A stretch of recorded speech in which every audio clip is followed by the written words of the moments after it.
La République sud-coréenne s'est dit engagée à accompagner la République démocratique du Congo dans la dynamique de développement impulsée par le président de la République, Joseph Kabila.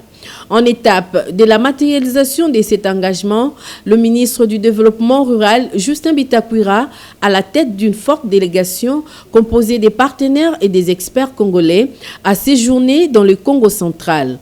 À Matadi, la délégation s'est entretenue avec le gouverneur des provinces, Jacques Mbadou Sitou, où il lui a fait part des objectifs de cette mission qui sont notamment desservir 3 villages en eau potable et électrifier les milieux ruraux. Je suis accompagné d'abord de mes partenaires sud-coréens.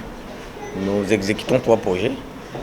Il y a le projet d'électrification rurale, il y a le projet d'adduction d'eau et il y a le projet de l'habitat rural. Et aussi ici, il s'agissait d'expliquer au gouvernement que nous allons l'accompagner dans la dynamique du développement.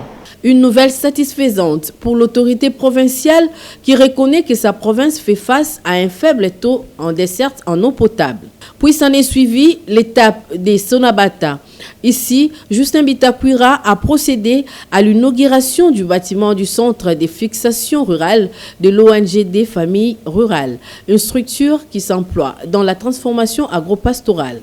De retour à Kinshasa, le numéro 1 du développement rural s'est rendu à Mpassa, dans la partie est de la capitale, pour s'imprégner de la situation d'eau potable après la pluie diluvienne qui s'est abattue sur Kinshasa. Nous promettons à la population, à travers nos techniciens sud-coréens, que dans les 48 heures qui suivent, ils vont avoir de l'eau et nous allons protéger les sites en essayant de les protéger avec de béton. On va bétonner.